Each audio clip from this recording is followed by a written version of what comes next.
If there's one smartphone manufacturer which truly has its fingers in all the pies, it's undoubtedly Samsung.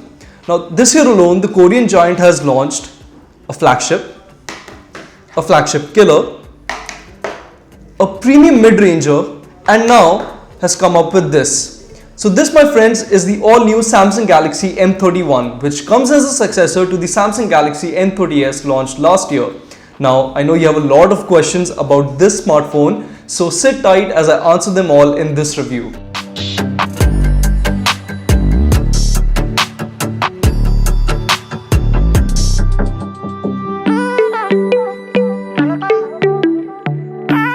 Hey guys, I'm Prateek from Mr. Phone, and before we get on with the video, make sure to hit the bell icon and subscribe to our YouTube channel if you haven't already, so that you don't miss out on any awesome tech content that we put out. Now that you've done that, let's get on with the review of the Samsung Galaxy M31.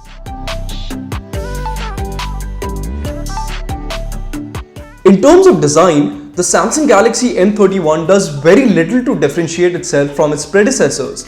In fact, there hasn't been much change in the series design since the M30, which launched a year or so ago. With the M31, you'll get the same external chassis that has been constructed using polycarbonate, along with the same 6.4-inch Super AMOLED display, which features an Infinity U notch at the center. Honestly, barring their rear camera modules, it's extremely hard to tell the M30, the M30s and the M31 apart. That's my biggest pet peeve with Samsung's mid-range smartphones, as they seldom bring new designs and features. But I digress. Although the M31 doesn't look very unique, it is very ergonomic. So much so, I didn't feel the need to use the bundled TPU case with the phone.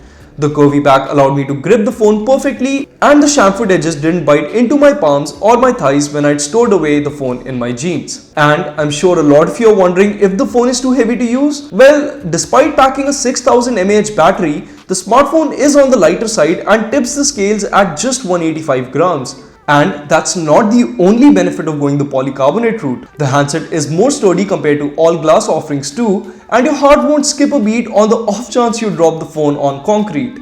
As you might have guessed by now, the placement of ports and buttons is the same on the Galaxy M31 and its predecessors too, which means you'll get a headphone jack, a USB Type-C port and the speaker grill towards the bottom of the phone. The volume rocker and the power button can be found on the smartphone's right-hand spine, with the triple SIM slot positioned on the left. There's a capacitive fingerprint sensor positioned towards the back of the phone, which, albeit is a bit dated, works really well. Honestly, I would take this over the company's in-display fingerprint sensors any given day, as they are extremely slow. That being said, I would have liked the sensor to be positioned a bit lower, as it is a little hard to reach. You'll also get facial recognition with the phone, which worked well but struggled to unlock the device when it was dark or when I was moving my head too much. Also, there's no notification light, but you do get always on functionality with the phone, so you win some and you lose some.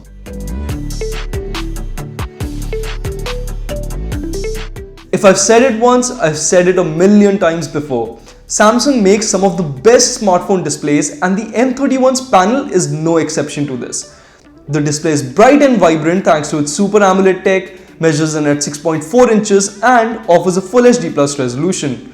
You also get Widevine L1 with the phone, which lets you stream licensed HD content from apps like Netflix and Prime Video. There's also a built-in dark mode, so you can turn that on if you like all black everything.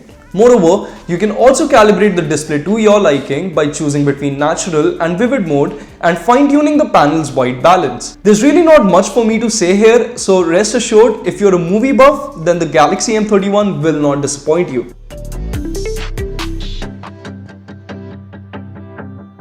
If you talk about the specs, then the Galaxy M31 is powered by an in-house Exynos 9611 octa-core processor that works alongside 6GB of RAM and either 64GB or 128GB of built-in user expandable storage. Now, the processor powering the M31 isn't new, and the company already employed it on last year's M30s, so you can expect both the devices to perform exactly the same. In fact, if given the choice between the M30s or the M31, you would probably be better off with the M30s, as it'll offer you more bang for your buck. Regardless, here's how the device fared when it compared to other similarly priced handsets in synthetic benchmarks. As you can clearly see, the M31 fails to impress amidst the likes of Poco X2 and Redmi Note 8 Pro when it comes to benchmarks. Even whilst gaming, the smartphone struggled to run intensive games like PUBG smoothly, and I found the experience much better on rival handsets. That being said, if you're not much of a gamer, then the M31's day-to-day performance will not disappoint you. The phone ships with UFS 2.1 storage, which opened apps quickly, and thanks to its 6 gigs of memory, multitasking was a breeze for the phone too. I did come across some stutters when I was jumping between apps, but I could live with it.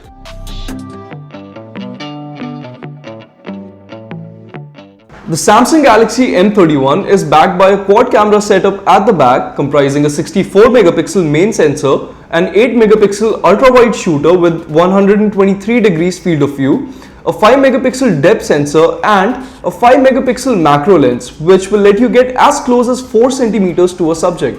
For selfies, the smartphone gets a 32 megapixel front camera with f2.4 aperture. So how good is the camera on the M31? Or should I say, how improved is the sensor compared to the M30s, seeing how the camera specs of the newer model are what set it apart? Well, the M31 is a better shooter of the two smartphones, but not by much. So when you look at the two photos side by side, you'll notice that there isn't much difference.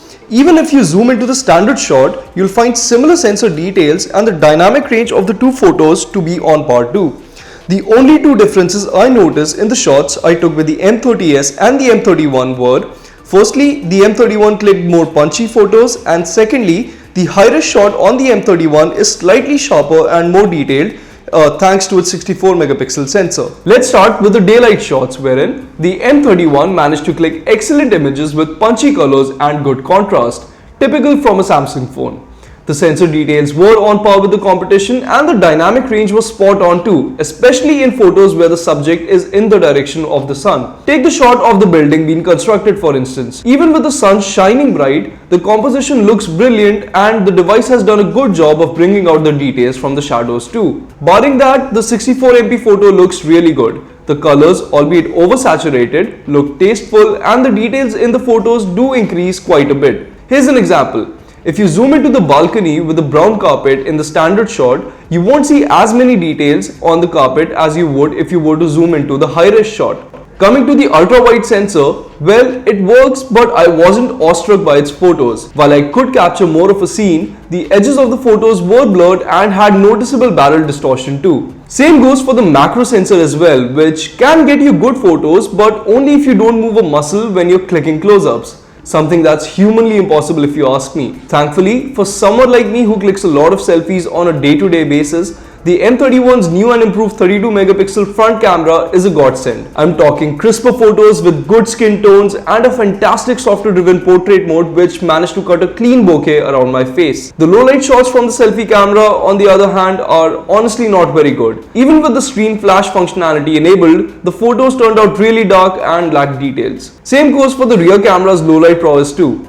The pictures I clicked with the device had a lot of noise along the edges and the smartphone struggled to keep lens flaring in check too. Seeing how the M31 is going to go up against smartphones like the Poco X2 which clicks fantastic low light images, I was really hoping the company would bring their A game with the M31. The M31 also misses out on a couple more features and the handset cannot record 60fps video in either 4K or 1080p resolution.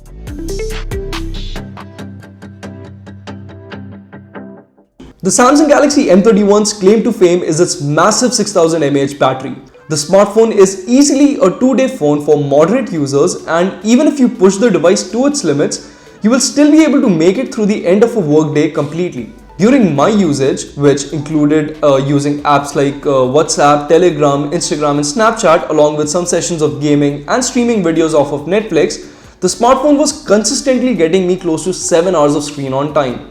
Now, the downside is that the battery does take a lot of time to charge, and in our charging test, the smartphone took 2.5 hours to charge from 0 to 100%. As for the audio output, well, it's nothing to write home about honestly. The headphone jack doesn't add any interference when connecting a pair of earphones, and the mono speaker at the bottom of the phone is loud enough too, albeit gets muffled easily when playing games.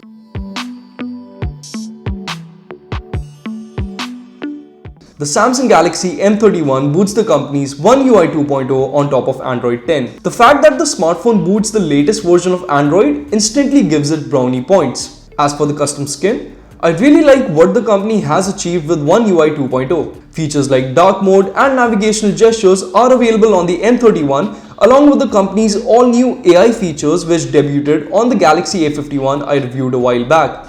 So things like a universal smart search and smart screenshots are all present on the M31. There aren't as many duplicates app either this time around, which is great. So should you buy the Samsung Galaxy M31? Well, as of recording this video, I don't really know the price of the phone, but my educated guess is that this phone will be priced around Rs 15,000.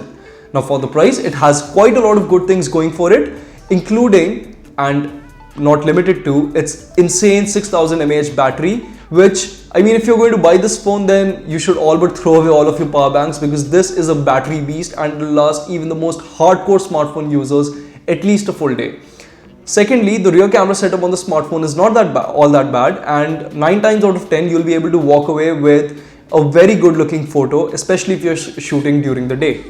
Thirdly, the smartphone comes with a very responsive capacitive fingerprint sensor and the software experience on the phone is top notch too. And how can I forget that I absolutely enjoyed watching movies on the smartphone's gorgeous Super AMOLED display. But the problem is that all of that is true for the Samsung Galaxy M30s as well. So I don't really see why people should pay an extra to get the M31, especially when you consider that they're both powered by the same processors and they'll both last you the same amount of time. And then there's also the fact that there are smartphones like the Poco X2 which just offer a better bang for your buck by giving better processing power, a much better photography experience and a 120Hz display for that price. So in conclusion, if your heart is set on a Samsung smartphone, then I would say that save yourself a couple $1000 and just buy the Samsung Galaxy M30s. It's a great phone which will do 99% of the things that this phone will do. So in conclusion, if your heart is set on a Samsung smartphone in the budget to affordable range, then I would say go for the Samsung Galaxy M30s and save yourself a couple $1000. That phone will do 99% of the things this phone can do. And if you don't want to buy a Samsung phone and you just want to buy the best possible phone for 15,000 rupees, then there's no shortage of options in the market. But guys, that wraps up my full review of the Samsung Galaxy M31. Do let me know in the comments below if you think that the pricing of the smartphone is justified, and if you enjoyed this video, do give us a big thumbs up. As always, stay tuned to our YouTube channel for more awesome tech content, and until next time, this is Prateek from Mr. Phone signing off.